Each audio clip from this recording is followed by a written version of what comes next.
ఎస్తేరు గ్రంథంలో నుంచి మనకి హామాను గురించి మొర్దెకై గురించి ఇద్దరి క్యారెక్టర్స్ గురించి క్లుప్తంగా మొదటి వార్తలు ముగించడానికి ప్రయత్నం చేద్దాం.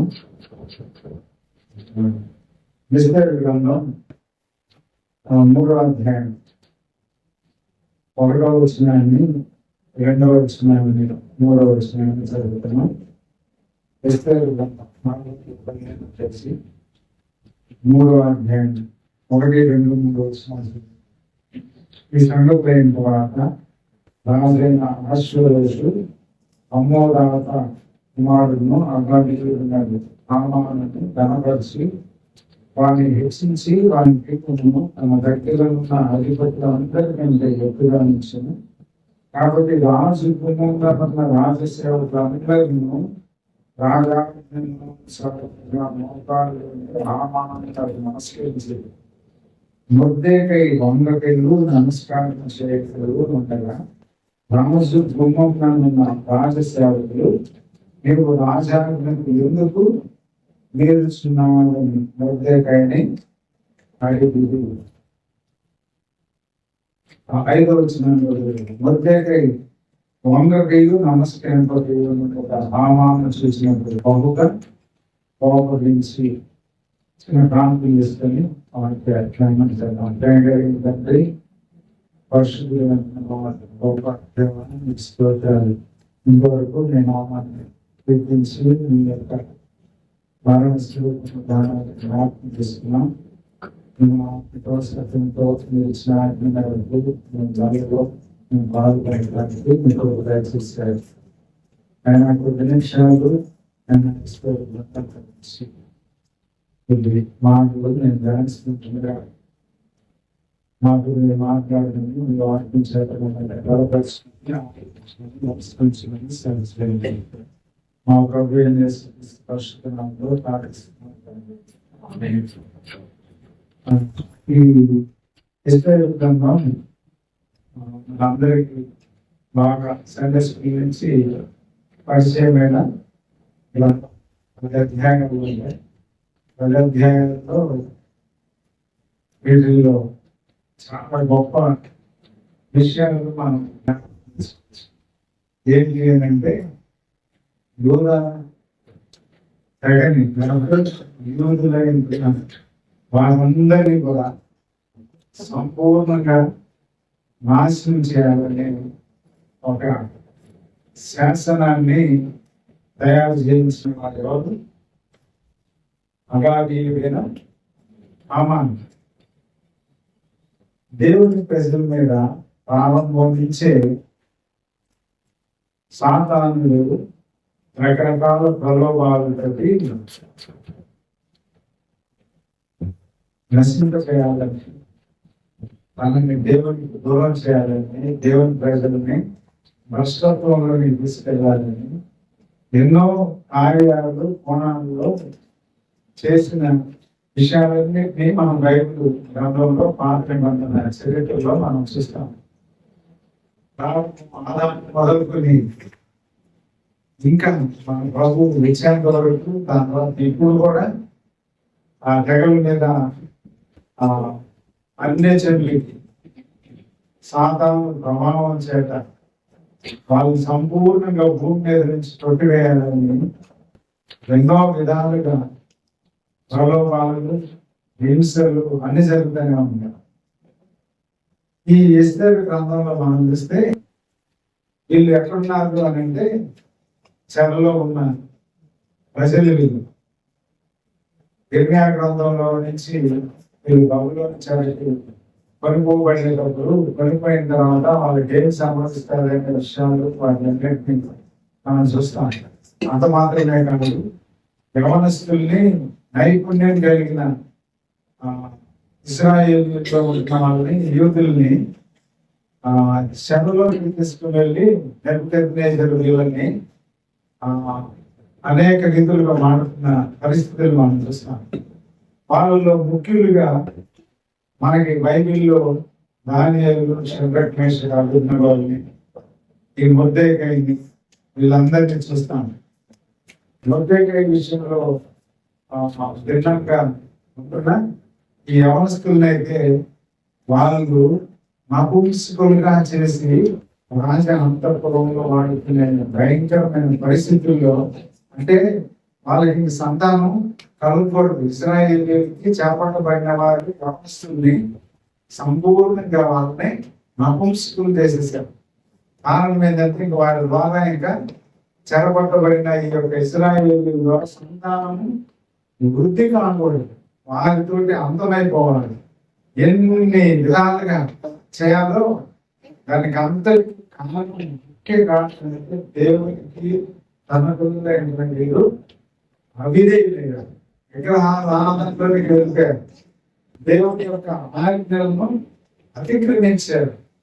అలాంటి సందర్భంలో వీళ్ళు చెరకు పడిపోబడిన తర్వాత ఈ అహష్వేరోషు దినాల్లో ఏమైంది అంటే 127 సంస్థానాలకి రాజు దరిదాపు ప్రపంచాన్ని ఏలిన వాడుగానే మనం ఈ అహష్వేరోషుని మనం చూడవచ్చు.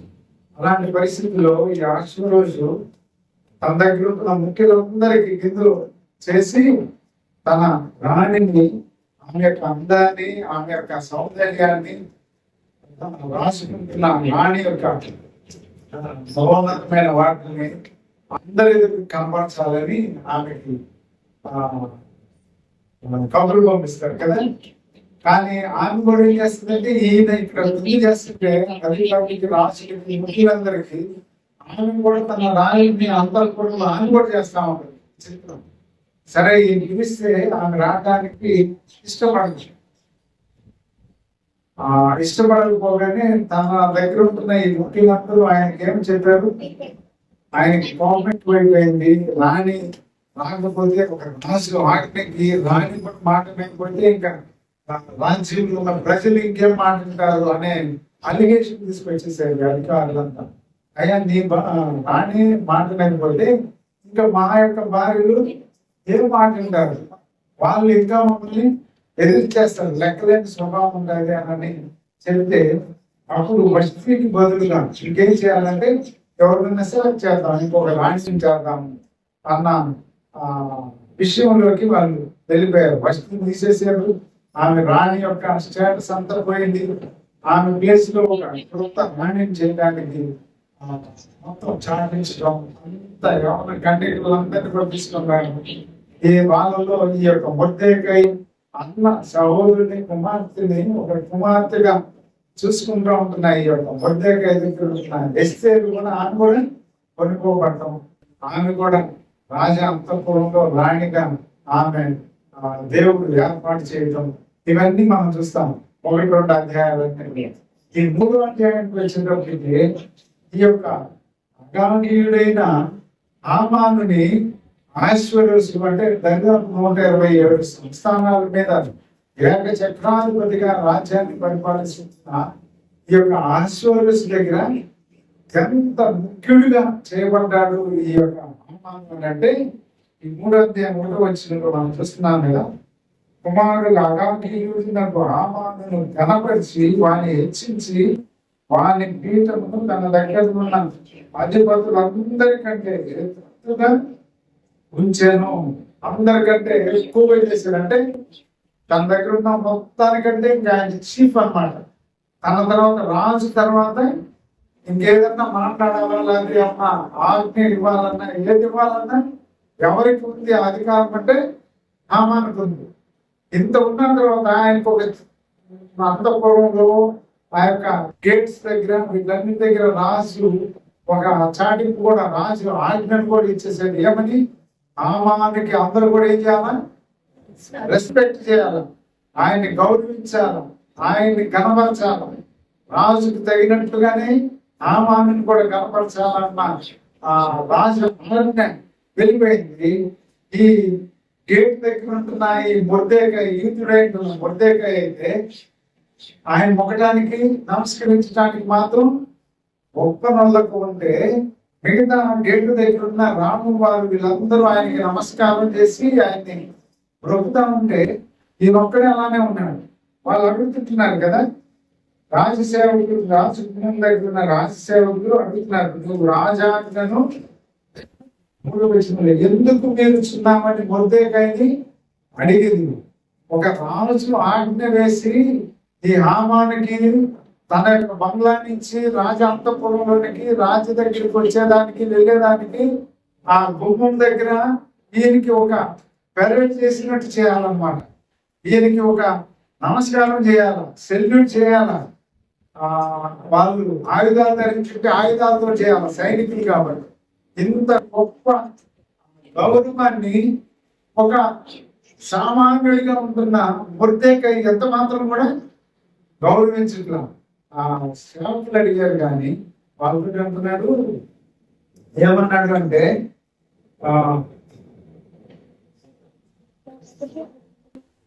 మొర్దెకై 4వ వచనం, ఈ ప్రకారం వారు ప్రతిదినం అతనితో చెప్పుచ్చు వచ్చినాను, అతను వారి మాట చెల్లి పెట్టకపోయిన కనుక వారు మొర్దెకై యొక్క మాటలు స్థిరపడటం లేదో చూడమని దాని హామానులకు తెలిపి ఏలైనా అతడు నేను యూదుడను కనుక ఆ పని చేయజాలని వారితో చెప్పి ఏంటంట, నేను యూదుడను కనుక నేను ఆ పని చేయజాలను.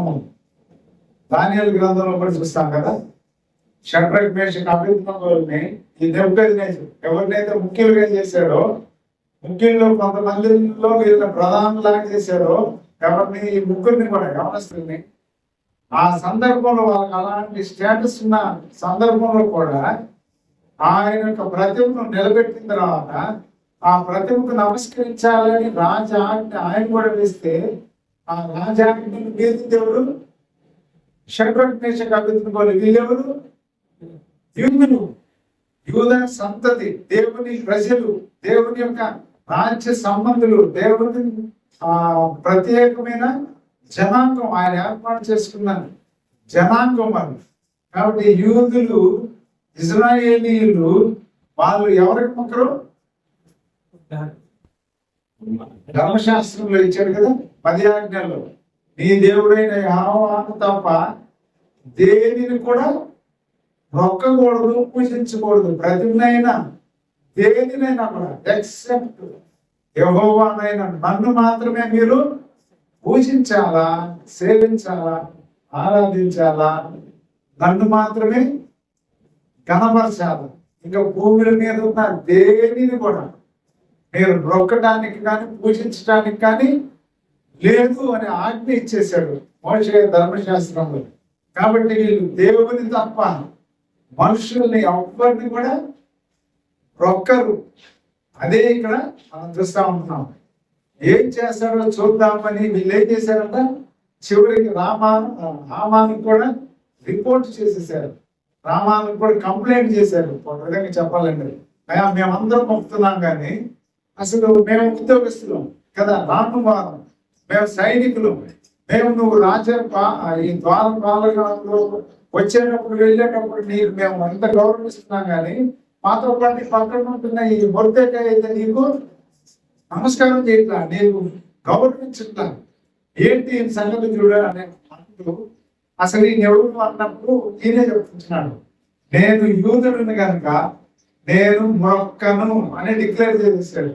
ఆ విషయం కూడా ఈ హామానుకు తెలియపరచడం జరిగింది.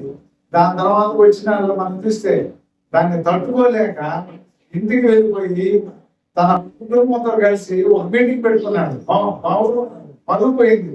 ఇంత పవర్ఫుల్ వ్యక్తి నేను, ఇలాంటి వాడిని నన్ను ఒక్క వ్యక్తి ఎవరు, అతను యూదుడు అంట, ఆ యూదుడు నాకు మొక్కట్లేదు, నాకు గౌరవించట్లేదు, నాకు నమస్కారం చేయట్లేదు, నేను తట్టుకోలేకపోతున్నాను అని అంటే వాళ్ళు ఉద్లానించారు కదా.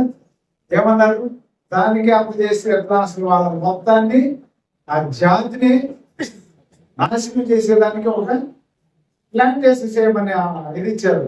దాని తర్వాత అది ఎవరినే కాకుండా నీకు ఎవరైతే ఇలా చేస్తుంటున్నాడో ఈ వ్యక్తికి నువ్వేం చేయాలా, ఉరికంబానికి ఎక్కించాలి. కాబట్టి ఇంటి దగ్గరే పెట్టుకున్నాడు, తన బంగ్లాలోనే ఉరికంబాన్ని కూడా తయారు చేసేసాడు. వెంటనే టైం గ్యాప్ కూడా ఇవ్వలేదు. ఇలాగా అయిన ఈ వ్యక్తి అగాకి వ్యక్తి ఈయన ఎంత ఉన్నత స్థితికి తెచ్చిన ఈ అమ్మోనీయుడు ఏంటున్నా, ఈ అగాధీయుడు ఏంటున్నా నామానికి అసలు వీళ్ళ శాంతి వీళ్ళని నాశనం చేయకుండా చేసిన వాళ్ళు ఎవరు? ఈ అమ్మోనీయుల్ని సంపూర్ణంగా నాశనం చేయి, వాళ్ళని ఒక్కరిని కూడా భూమి మీద ఉండనివ్వద్దు అని సమూయేలు ప్రవక్త మొట్టమొదటి రాజైన సౌలుకి చెప్పాడు. మొదటి సమూయేలు గ్రంథం 15వ అధ్యాయంలో ఈ వివరాలన్నీ చూస్తాం. అవన్నీ చెప్తే ఈ సౌలు ఏం చేశాడు? ఆ రాజు ఇచ్చాడు. దాని తర్వాత అక్కడ బలిష్టమైన వాటిని, కొవ్విన వాటిని అన్నింటిని కూడా పశువుల్ని తీసుకొచ్చి పెట్టాడు. దేనికంటే అవన్నీ బలి అర్పించడానికి. ఎవరికి బలి అర్పించడానికి? యెహోవా దేవునికి, పవిత్రుడైన దేవునికి, పరిశుద్ధుడైన దేవునికి, పౌరుషం గల దేవునికి, సర్వ సృష్టికర్త అంటున్న దేవునికి బలి అర్పించడానికి ఏది అర్పించాలా? ధర్మశాస్త్రంలో ఏది అర్పించాలంటాడు? పవిత్రమైనవి, ఏడాదివి, నిర్దోషమైనవి, ముడత మచ్చ లేనివి, ఏ డాగు లేనివి, వాటిలన్నింటినీ మానవులకి బదులుగా, వారికి బదులుగా బలి అర్పించి వాటి రక్త ప్రోక్షణ ద్వారా వీళ్ళు ఆ యొక్క దేవాలయంలోనికి, లేకపోతే ఆ యొక్క గుడారంలోనికి, లేకపోతే దేవుని యొక్క ఆవరణలోనికి వెళ్ళి దేవుని ఆరాధించాలి. కానీ ఈయన ఏం చేస్తున్నాడు? అవన్నీ ఎరిగింది ఈ సౌలు మంచి బలిష్టమైనవి అంట, బాగా ఉన్న వాటిని తీసుకొచ్చి పెట్టేశాడు. సమూయేలు ఆలస్యం చేసి వచ్చాడు. రాగానే అడుగుతుంటున్నాడు, అందరినీ నాశనం చేసావంటే అందరినీ నాశనం చేసా అంటున్నాడే కానీ రాజుని ఏం చేశాడు? అక్కగుని తీసుకొని వచ్చాడు. రెడ్ హ్యాండెడ్ గా పట్టుకొచ్చాను, పెద్ద గ్రేట్ గా చంపుకున్నాడు. తీసుకొని వచ్చిన తర్వాత తీసుకొని వచ్చాను ప్రవక్త చెప్తున్నాడు. దాని తర్వాత ప్రవక్త అంటున్నాడు కదా, ఆ వెనక వినపడుతుంటున్న రంకెలు ఏంటి అని అంటే, నీ దేవుడైన యెహోవాకి బలి అర్పించడానికి నేను వాటిని తీసుకొని రావడానికి ఈ ప్రజలు, ఈ సైనికులే నన్ను ప్రేరేపించారు అని అంటారు. అంటే ఒక రాజు ఆజ్ఞ ఇస్తే సైనికులు కానీ ఎవరైనా పనిచేస్తారా? దేవుడు. కానీ అక్కడ కూడా ఈ అమ్మోనీయుల్ని ఏం చేశాడు? ఉంచిపెట్టాడు. ఏంటి అంటే అసలు వీళ్ళ యొక్క పురాతనమైన విషయాలు మనం ఎక్కడ చూస్తాము అని అంటే,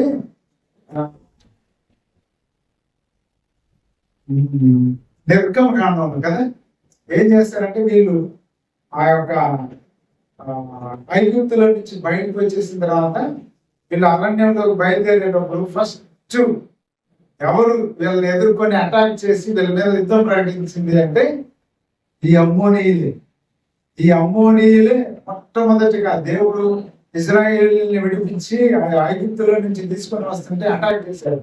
అక్కడే ఇచ్చాడు వీళ్ళకి. మోషేకి చెప్తూ అంటాడు, నీవి రాసి పెట్టు ఏంటి అని అంటే, భూమి మీద అమ్మోనీయుల్ని తుడిచిపెట్టాలి, ఒక్కలు కూడా ఉండకూడదు. ఎందుకు అని అంటే, నా ప్రజలను నేను ఇస్తుంటున్న వాగ్దాన ప్రదేశానికి తీసుకొని వెళ్తుంటే మధ్యలో అటాక్ చేసిన వాళ్ళు ఎవరు? ఈ అమ్మోనీయులు.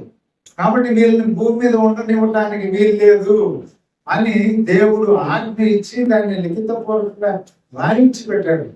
కానీ ఆ శేషం అలానే క్యారీ అవుట్ చేసుకుంటూ వచ్చేసారు రాజులు. ఈ సౌలు కూడా తీసుకొని వచ్చేసిన కదా లాస్ట్ కి ఇక్కడ కూడా మనం చూస్తా ఉన్నాం. ఎవరిద్దరు? అగాగీయుడు, అమ్మోనీయుడైన హామాను రాసేసిన తర్వాత ఏమైంది అంటే, తనకి రాజు దగ్గర నమస్కరించలేదనే కొన్ని క్వాలిటీస్ వచ్చినాయి. వాటిని పూర్తిగా మనం ఈ సమయంలో ధ్యానించడానికి ఉన్నది కాబట్టి తనలో ఉన్న ఆ క్యారెక్టర్స్ ఏమొచ్చినాయి అనేది కానీ మనం చూస్తే, ఒకటి గర్వం వచ్చింది. ఎవరికి? హామానికి. తనకున్న ఆ రాజు ఆ 127 సంస్థానాల మీద అధిపతిగా రాజుగా ఉంటున్న రాజు దగ్గర ముఖ్యుడిగా చేయబడిన ఈ హామానికి తనకిచ్చిన స్థానాన్ని బట్టి ఆయనకి గర్వం వచ్చింది, అతిశయం వచ్చింది. అధికారం ద్వారా పాపపు ఫలాన్ని తెచ్చుకున్నాడు. ఏంటి పాపపు ఫలం? యూదుల్ని సర్వనాశనం చేయాలా, భూమి మీద వాళ్ళు ఉండకూడదు అని ఒక శాసనాన్ని రాయించి పెడితే అదేమైంది అంటే, మొర్దెకాయికి తెలిసిపోయింది. ఆ యొక్క చీఫ్లంతా 127 సంస్థానాలకి వేగం మీద రాయేసి పంపించడం జరిగింది. 6 నెలలో అంటే 12 నెలలకు వచ్చేటప్పటికి వీళ్ళందరూ ఇక భూమి మీద ఎవ్వరు కూడా ఉండటానికి లేదు. ఇశ్రాయేలీయులు, యూదులు భూమి మీద పూర్తిగా నాశనం అయిపోవాలన్న ఉద్దేశంతో రాయబడిన శాసనాన్ని తెలిసిన తర్వాత మొర్దెకై ఆయన ఏం చేస్తున్నాడు అంటే, రాజాజ్ఞకు లోబడని ఈయన, దేవునికి భయపడిన ఈయన సకల జనులకు విధులకు వేరుగా ఉండిన ఇతను 3:8 వచ్చినలో కూడా ఈయన ఎలా ఉంటాడు అని అంటే, వీరు అంతగా హామాను ఆశ్చర్యతో చెప్పినది ఏమనగా, మీ రాజ్య సంస్థానములన్నిటి యందు జనులు ఒక జాతి వారు చెదరి ఉన్నారు, వారి విధులు సకల జనుల విధులకు వేరుగా ఉన్నవి, వారు రాజు యొక్క ఆజ్ఞలను గైకొన్న వారు కాదు, కాబట్టి వారిని ఉండనిచ్చిన రాజునకు ప్రయోజనకరము కాదు అని గుర్తు చేశాడు. ఈ జాతి ఎలాంటిది అని అంటే, భూమి మీద ఉన్న మిగతా జాతులన్నిటికంటే ఈ యొక్క యూదా జాతి వాళ్ళు ఎలాంటి వాళ్ళు అంటే భిన్నమైన వాళ్ళు. ఎలాగ భిన్నమైన వాళ్ళు అని అంటున్నాడు, వీళ్ళు ఎలా ఉంటారంట, అందరికంటే వేరుగా వీళ్ళ విధులు వేరుగా ఉంటాయి. అంటే వీళ్ళ యొక్క యాక్టివిటీస్, వీళ్ళ లైఫ్ స్టైల్, వీళ్ళ యొక్క దేవుని మీద ఆధారపడి మిగతా వాళ్ళని ఎవరిని రెస్పెక్ట్ చేయట్లేదు. అంటే లోకంలో ఉంటున్న వారిని, అన్యుల్ని, లేకపోతే విగ్రహారాధికుల్ని, వీరి యొక్క అలవాట్లని వాళ్ళు అప్లికేషన్ వాళ్ళ లైఫ్ లో తీసుకోకుండా వేరుగా ఉంటున్న జనము ఈ జాతి. కాబట్టి వీళ్ళు నీకు కూడా నీ ఆజ్ఞను కూడా అతిక్రమించారు. కాబట్టి వీళ్ళు ఏం చేయాలా, భూమి మీద ఉండకుండా చేయాలా అని చెప్పి రాసి దీంట్లోనే అంటారు కదా, ఎప్పటి లోపల 12 సంవత్సరములకు నీసాను మాసమున అనగా ప్రథమ మాసమున వారు ఎదుట 3 అనగా చీటిని దినదినమునకు నెల నెలకు 12వ నెల వరకు చేసి వచ్చేది. 12వ నెల వరకు అంటే వీళ్ళు పూర్తిగా నశింప చేయాలని పత్రికలన్నీ కూడా శాసనాన్ని ఇచ్చిన పరిస్థితుల్లో ఇలాగ రాజు దగ్గర ఉంటున్న హామాను, ముఖ్యంగా ఉంటున్నాయి హామానుకి గర్వము, అతిశయము, ద్వేషము, అసూయ కలిగి దేవుని ప్రజలు అయ్యున్న ఈ జాతిని నాశనం చేయాలని శాస్త్రాన్ని కూడా రాయించి పెట్టి రాజు యొక్క ఉంగరాన్ని చేత ముద్ర వేసి పెడితే ఈ విషయము ఎవరికి తెలిసింది, మొర్దెకైకి తెలిసింది. మొర్దెకై అంటున్నాడు కదా, యూదులకు శత్రువు. ఈయన చేసిన ఈ పనిని తాకీదు రాయించి సంస్థానాలన్నిటికీ పంపించ ఆదాయాన్ని 12వ తేదీ అందరికీ సంపాదించాలని ఈ శాసనం అంతా రాయించి పెడితే, దానికి మొర్దెకై 4:1 ఇది జరిగినదంతా తెలియక నేను మొర్దెకై తన బట్టలు చింపుకొని గోటి పట్టులో వేసుకుని బూడిద పోసుకొని పట్టణము మధ్యకు బయలువెళ్ళి మహాశోకంతో రోదనం చేశాడట. దాని తర్వాత యూదులు ఉపవాసం నుండి మహా దుఃఖంలోను, ఏడుపులోను, రోదనంలోను మునిగిన వారైది అని అంటాడు 3వ వచనంలో. దేనికి, శాసనాన్ని చూసి అయ్యో మన యొక్క జాతి ఉనికి ఇక భూమి మీద ఉండకుండా తుడిచిపెట్టబడుతుంది. దీనికి అందరికీ కారణం ఏంటంటే ఏదేలో సాతానుని యొక్క పన్నాగం అండి. కారణం యూదులలో నుంచే ఎవరు రావాలా, రక్షకుడు ఉదయించాలి. ఆ ఇశ్రాయేలు యూద జనాంగంలో నుంచే లోక రక్షకుడు భూమి మీదకి రావాలి. కాబట్టి అది రాకుండా చేయడానికి సాతానుడి యొక్క ప్లాన్స్ ఎక్కడెక్కడ ఎట్లా ఉంది అని ఈ ఓల్డ్ టెస్టమెంట్ లో మనం పెళ్లి చదవకుండా చరిత్ర చేస్తామంటే ఎంత భయంకరమైన పరిస్థితుల్ని చేసుకుంటా వచ్చారో మనం చూస్తాం.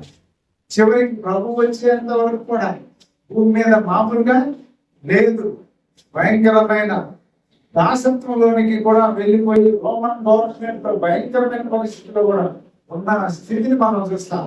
సరే, ఇక్కడ మనం కానీ గమనించినట్లయితే మొర్దెకై తన ప్రజలకు ఇట్లా చేస్తున్నాడని తెలిసిన తర్వాత రోదంతో వెళ్ళి ఆ యొక్క రాజు మధ్యలో గుళ్ళు పూసుకొని గోని పట్ట కట్టుకొని ఆయన రోదన చేస్తూ ఉపవాసం ఉండి వాళ్ళందరూ అయ్యో మా జనాంగం నీ జనాంగం భూమి మీద తిరిగివేయడానికి ఆహ్వానం వేసిన పన్నాగాన్ని మేము ఏం చేయాలా అని ఆలోచించి ఎస్తేరుకి ఒక కబురు పంపించాడు. ఏమని? ఆ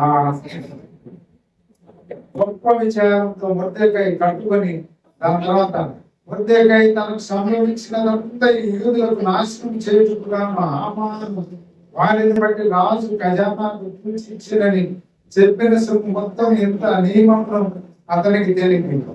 వారిని సంహరించుటకై శూషణలో ఇవ్వబడిన ఆజ్ఞ ప్రతి ఎస్తేరునకు చూపి 4:8 వచ్చింది. తెలుగుమనియు ఆమె తన జనుల విషయమై రాజుని వేడుకొని అతని సముఖమందు దిన్నము చేయటకై అతని ఎదుటకు పోవాలని చెప్పుమని దానిని అతనికి ఇచ్చాను. అతను వచ్చి మొర్దెకై యొక్క మాటను ఎస్తేరుతో చెప్పాను.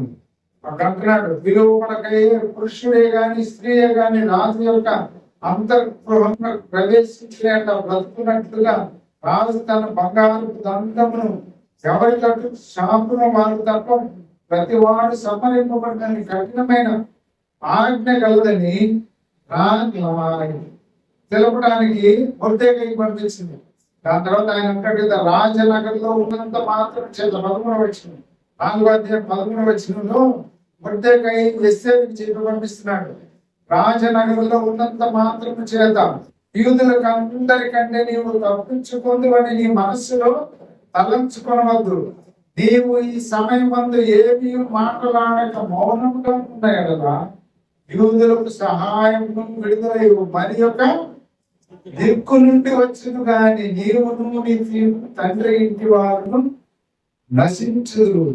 నీవు ఈ సమయమును బట్టి రాజ్యంకు వచ్చిందివేమో ఆలోచించుకోమని చెప్పాను. ఈ టైం కొరకే నువ్వు రాజు దగ్గర నువ్వు రాణిగా ఎన్నుకోబడ్డావు. రాజాంతపురంలో నాకేం పర్లేదు, నా ప్రజలకు ఏమైనా దిగులు లేదని నీవు ఏమి నిశ్చింతగా ఉన్నావేమో, నీవు కానీ అలానే ఉంటే కూడా ఏమవుతుందంట, వేరే ద్వారం ద్వారా దేవుడు ఆయన ఈ కార్యాన్ని జరిగించి ఆయన తన కార్యాన్ని జరిగిస్తాడు. కాబట్టి ఇది నీకు వచ్చిన టైం. నువ్వు కానీ చేయకపోతే నీవు నీ తండ్రి ఇంటి వారందరూ కూడా నాశనం అయిపోతారు. కానీ యూదా ప్రజల్ని విమోచించడానికి కాపాడటానికి దేవుడు ఇంకొక ద్వారాన్ని తెలుస్తాడు అని అంటాడు. కాబట్టి ఇదంతా జరిగిన తర్వాత దాని తర్వాత రాణి కూడా ఉపవాసం ఉన్న తర్వాత వెళ్ళి జరిగిన విషయాలన్నీ మనం చూస్తాం. ఇక్కడ మనం గమనించేది ఏంటంటే ఉదయకాల సమయంలో అగాగీయుడైన హామానును ఆ యొక్క మోషేకి ఇచ్చిన ధర్మశాస్త్రంలో లిఖించిన ఎవరైతే వారు విమోచించబడి బయటికి తీసుకుని వచ్చినప్పుడు మొట్టమొదట అటాక్ చేశారు అమ్మోనీయులు దేవుని ప్రజలను, వాళ్ళని పూర్తిగా నశింప చేయమంటే నశింప చేయకుండా మిగిలించిన కారణం చేత ఈ యొక్క సౌలు చేసిన పనిని బట్టి వాళ్ళ శేషం వస్తా ఉన్న తర్వాత చివరికి ఇక్కడ యూదులకే ఒక నాశనానికి కారణం చేయడానికి శాస్త్రం రాయడానికి ఈ అగాధీయుడైన అమ్మోనీయుడైన హామాను చేస్తే దేవుడు తన కార్యాన్ని జరిగించి ఆ యొక్క మొత్తాన్ని తారుమారు చేయడానికి దేవుడు తన కార్యాన్ని చేసిన విషయాలు మనం ఎస్తేరు గ్రంథంలో చూస్తాం. ఎందుకు ఇది ఈ ఉదయకాల సమయంలో మనం జ్ఞాపకం చేసుకొని చుంటున్నాము అంటే ఈ దినాలు కూడా ఈ యొక్క భయంకరమైన పరిస్థితుల్లో కూడా లోకములో దేవుని రక్తంలో కడగబడి ఒక ప్రత్యేకమైన జనాంగం మనం ఒక రాజ్యంగా చేయబడ్డాం. మనము లోకంలో ఉన్న వాళ్ళకి మనం ఉన్నాం. ఆయన అంటున్నాడు కదా, హామాను ఆశ్వరోజు దగ్గరికి వెళ్ళి ఏం కంప్లైంట్ చేస్తున్నాడు, ఆయన నీ రాజ్యంలో ఉన్న ఒక జాతి ఉంది, ఆ జాతి లోకంలో ఉన్న వాళ్ళందరికంటే విభిన్నంగా ఉన్నారు. వాళ్ళ ఆచారం, వాళ్ళ యొక్క కట్టుబాట్లు, వాళ్ళ యొక్క పరిస్థితి అంతా వేరుగా ఉంది. కాబట్టి వీళ్ళు వేరుగా ఉన్నారు, వీళ్ళు ఇలా ఉన్నారు కాబట్టి వీళ్ళు ఉంచడానికి వీలు లేదన్నారు. దాన్ని ఎన్ని విధాలుగా యూదుల మీద ఎంత మంది రాజులు అటాక్ చేసినా దాని తర్వాత ఎవరు నీరో చక్రవర్తి కదా, ఆ గ్యాస్ గొట్టంలో లక్షల మంది యూదులు నాశనం చేశారు. ఇట్లా చేసేసిన తర్వాత కూడా మళ్ళా ఏమయ్యారు వాళ్ళు ఉన్నారు. ఈ రోజు ప్రపంచం అంతా చదివిపోయారు. మన దగ్గర నుంచి కూడా వెళ్ళిపోతున్నారు. ఇండియా నుంచి కూడా గవర్నమెంట్ ఆర్డర్ పర్మిషన్ ఇచ్చింది. ఎవరైతే కుకీలుగా పిలువబడ్డారో, ఒక ట్రైబ్ గా పిలువబడ్డారో మణిపూర్ లో, వాళ్ళు ఎవరంటే యూదా జనాంగం, యూదా జాతి. వాళ్ళ ప్రత్యేక విమానాల్లో మళ్ళా వాళ్ళ రాజ్యంలోనికి తీసుకుని వెళ్ళిపోతున్నారు. లోకంలో ఉన్న వాళ్ళందరూ కూడా పోగు చేయబడి వెళ్ళిపోయే పరిస్థితులు వస్తాయి అని అంటున్నాడు మత్తయి సువార్త 24 అధ్యాయాల్లో వాటిలో మనం చూస్తే ఈ యుగ సమాప్తికి నేను రాకడికి సూచనలు ఏంటి అనేటప్పుడు అక్కడ చెప్పుకుంటూ వస్తాడు. లోకంలో ఉన్న వాళ్ళందరూ కూడా కూర్చోబడతారండి. వాళ్ళ జనాంగం అంతా ఒక రాజ్యంగా చేయబడతారు. ఉన్న వాళ్ళందరూ కూడా ప్రపంచంలో, ఆఫ్రికాలో, ఇంకా ఆఫ్రికన్ కంట్రీలో ఎంతో మంది ఉన్నారంట. మిగిలిన శేషపు జనాంగం, యూదా జనాంగం, వాళ్ళందరూ కూడా వెళ్తా ఉంటున్నారు, కూర్చోబడతా ఉంటున్నారు. ఈ విషయాలన్నింటినీ మనకు తెలుస్తా ఉంటే మనం యేసు ప్రభు రక్తంలో కడుగుబడిన మనం కూడా ప్రత్యేకమైన జనాంగం. మన పరిస్థితులు, మన అలవాట్లు, మన యొక్క ఆచార వ్యవహారాలు లోకంలో వారికి కలిసి ఉండవు. లోకంలో వాళ్ళతో మనం కూడా కలిసి ఉన్నామంటే మనం దేవుని ప్రజలం కాదు. అంటే యూదా జనాంగం లాగా మనం కూడా ప్రత్యేకించబడిన వాళ్ళం, ఆయన రక్తంలో కడుగుబడిన, విమోచించబడిన జనాంగం కాదు. మనం విలువ బట్టి కొనబడిన వారు కనుక మన దేహంతో మనం దేవుని మహిమపరచాలా అని అంటాడు. కాబట్టి మనం మహిమపరచాలి అని అంటే మన ప్రత్యేకమైన జనాంగం. లోకంలో వాళ్ళతో కలిసిపోతే మనకి వాళ్ళకి తేడా ఉండదు. మనం దేవుని బిడ్డలుగా ఉన్నాము అని అంటే మన మీద ఎక్కడ కూడా ప్రేమగా ఉండదు. లోకం మన మీద ఫేవర్గా చూపించదు. మనల్ని బాగా ప్రేమించే రకంగా వాళ్ళు ఉండరు. కారణం ఏంటంటే వాళ్ళ వాటిలోనికి మనం కొన్ని వెళ్ళడానికి మనం అనుకూలించుకోలేము. కారణం యూదులు ఎలాగైతే విగ్రహారాధనకి, మనుషులకి నమస్కారం చేయరు, వాళ్ళు ప్రతిమకు మొక్కరు. మనకు కూడా దేవుడు ఇచ్చింది ఆయన తప్ప మనం ఎవరిని కూడా ఆరాధించడానికి వీల్లేదు. మనం కూడా ఎవరిని పూజించడానికి వీల్లేదు లోకం. కాబట్టి ఇంత గొప్ప జనాంగం మనం, యేసు ప్రభు రక్తంలో విమోచించబడిన జనాంగం, ఒక ప్రత్యేకమైన జనాంగంగా, రాజ్యంగా పిలువబడిన మనం దేవుని కొరకు మనం ఎలాగ జీవించాలి? ప్రత్యేకంగానే కనపడాలి. మనం ప్రత్యేకంగానే జీవించాలి. మనకి ప్రత్యేకంగా ఉన్నాము అని అంటే మనకి ఎన్నో శ్రమలు, బాధలు, అవమానాలు ఇవన్నీ కలుగుతాయి. మధ్యకాలంలో యోగు గ్రంథాన్ని ధ్యానిస్తా వస్తుంటే ఈ జోఫరు, బిల్దదు, ఎలీఫజు, వీళ్ళు ముగ్గురు మంచి స్నేహితులు, వైద్య వృత్తి తెలిసిన వాళ్ళు వచ్చి ఆయనతోటి మాట్లాడతా మౌనంగా ఉన్న తర్వాత ఒకరి తర్వాత ఒకళ్ళు ఆయన మీద కౌంటర్స్ చేస్తే వెళ్తా ఉంటున్నారు. అవన్నీ చదువుతా ఉంటే ఈయన మీద నెపాలు మోపుతా ఉంటున్నారు. ఎవరి మీద? యోగు మీద. యోగుకి ఏం తెలియదు. కారణం తను ఎందుకు ఈ స్థితికి వచ్చాడో, ఎందుకు ఈ శ్రమలు, ఈ బాధలో అన్ని అనుభవిస్తున్నాడో తెలియదు. కానీ ఆయన ఒకటే గుర్తు చేసుకుంటున్నాడు, దేవుణ్ణి ఆయన ఇచ్చాడు, ఆయనకే మహిమ. ఆయనే ఎందుకు ఇచ్చాడో, ఎందుకు తీసుకున్నాడో, ఏంటో అదే ఆయన కారణం ఏంటో అని ఆయన నోట్లో నుంచి కూడా ఎక్కడ కూడా దేవుని దూషించలేదు. అందుకే మొదట్లోనే ఆయన గురించి గొప్ప స్టేట్మెంట్, దేవుడే ఈ యొక్క సాతానుకి వచ్చి నిలబడితే ఆయనతో అన్నాడు కదా, నా భక్తుడైన యోగు సంగతి నీవు ఎరుగుదువా. ఎవరంటే ఆయన నా యందు భయభక్తులు కలిగినవాడు, నీతిమంతుడు, యథార్థవంతుడు, ఆయన నాకు భయభక్తులు కలిగి జీవించేవాడు. అంటే ఒక గొప్ప సర్టిఫికెట్ యోగుకి ఇచ్చాడు. పాత నిబంధనలోనే రక్షించబడిన మనం, క్రీస్తు రక్తంలో కడుగుబడిన మనకి ఈ రోజు లేకపోతే ఈ దినాల్లో మనల్ని గురించి కూడా మన దేవుడు పరిశుద్ధాత్మ ద్వారా మనల్ని నడిపించి కాపాడుతున్న దేవుడు మనల్ని గురించి ఇలాంటి సర్టిఫికెట్ మనకి ఇస్తాడా? అలాగే ఇచ్చే పరిస్థితుల్లో మనం ఒకసారి ప్రశ్న వేసుకుందాం. మనం ఆ ప్రశ్న వేసుకుంటే మన జీవితంలో ఏమైతే ఉంటున్నాయో, ఏ బలహీనతలు ఉంటున్నాయో, లేకపోతే దేవునికి ఏదైతే ఆయాసకరంగా ఉంటున్నాయో వాటిని క్యారీ అవుట్ చేయం. మన లైఫ్ లో దేవుని ప్రత్యేకమైన జనాంగం అని చెప్పుకుంటున్న మనము వాటిని మనం తీసుకొని మనతో పాటు వెళ్ళం. కారణం ఏంటంటే ఆ భయం లేక. భక్తి ఉంటుంది మన జీవితాల్లో. భక్తి లోకంలో ఉన్న వాళ్ళకంటే గొప్పదేం కాదు. మళ్ళీ భక్తిలో కూడా లోకమే మనది. లోకంలో ఉన్న వాళ్ళ భక్తి చాలా నిష్ఠగా ఉంటుంది. మిగతా వాళ్ళలో చూస్తే మనకు అలాంటి భక్తి కూడా ఉండదు. ఉదయాన్నే లేచి దేవుని దగ్గర, దేవుని సన్నిధిలో మోకరించి ఆయన్ని సంధించి ఆయన ముఖదర్శనం చేసుకోకుండా నేరుగా భక్తి కొలుగా వచ్చేస్తాం కదా. కానీ మిగతా వాళ్ళని చూస్తే మన ముందు కళ్ళ ముందు ఎంత నిష్ఠ కలిగిన భక్తో వాళ్ళు, ఎంత దేహంలో పవిత్రత చేసుకొని వెళ్ళి వాళ్ళు దేవుని సన్నిధిలో వాళ్ళు ఆరాధించి ఆరాధనలో ముందుకెళ్తారు. మనమైతే అంత నిష్ఠగా ఏమి ఉంటాం. మన హృదయంలో పవిత్రత ఉంది, యేసు రక్తంలో కడగబడ్డాం, మనం పరిశుద్ధులం అని చెప్పుకుంటాం. హృదయంలో శుద్ధి ఉంటుంది. హృదయ శుద్ధి గలవారు ధన్యులు, ఓకే. కానీ మన క్యారెక్టర్లో కూడా కావాలి కదా, అపియరెన్స్ కూడా కావాలి. ఈ యూద జనాంగం అదే చూపిస్తుంటున్నారు లోకంలో వాళ్ళకి. అలానే మనం చూపించే వాళ్ళగా ఉండాలి. మనం కూడా అలాంటి సర్టిఫికేట్ తీసుకునే వాళ్ళంగా మనం కూడా దేవుని ముఖ దర్శనం చేసుకుంటూ మనం ఆయన బలా నమ్మకమైన మంచివాడు, లేకపోతే నా రక్త దారులో కడుగుబడిన ఫలానా ఈ వ్యక్తి, ఈ సహోదరి సహోదరుడు, నా బిడ్డ, వీళ్ళు నా కొరకే ఇలా జీవిస్తున్నాడు అని ఆయన చెప్పాలి. మన గురించి స్టేట్మెంట్, మన గురించి మనం చెప్పుకోవటం కాదు. సెల్ఫ్ తప్ప అంటారు కదా లోకంలో మాట.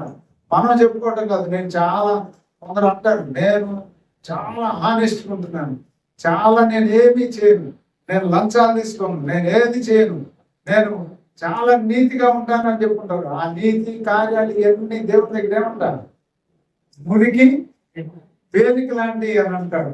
కాబట్టి పౌలు గారు అంటాడు కదా, నేను ఇంత గొప్పవాడిని అనుకుంటున్నాను, అవన్నీ కూడా నేనేమనుకుంటున్నాను, లోకంలో ఉన్న ఆధిక్యతలన్నీ, నా క్యారెక్టర్, కాండక్ట్, నా క్వాలిటీస్, క్వాలిఫికేషన్ అన్ని దేవుని సన్నిధిలో చూసుకుంటే అవి పెంటతో సమానం అనుకుంటాడు. మన జీవితంలో మనం అలాగ అనుకునే పరిస్థితులు మనం అనుకుంటాం, అతిశిస్తాం. మనం దేవుని నమ్ముకున్నాం, మనకు ఒక దేవుడు ఒక స్థానం ఇచ్చి మనల్ని వాడుకుంటున్నాడు అంటే అతిశయానికి గురి అవుతాం. అతిశయానికి గురి ఏమంటే నాశనానికి ముందు ఏం నడుస్తుందంట, గర్వం నడుస్తుంది అని అంటాడు. ఆ మానవుడు కూడా ఏమైంది, గర్వం. ఏదైతే తను వర్ధకాయని హ్యాంగ్ చేయాలనుకున్నాడో అదే దానికి అతను హ్యాంగ్ అయ్యాడు. తన కుటుంబం కూడా నాశనం అయిపోయింది. ఆ బంగ్లాని మొర్దెకాయకి ఇవ్వబడింది. మొర్దెకాయ ఆ స్థానానికి వెళ్ళాడు.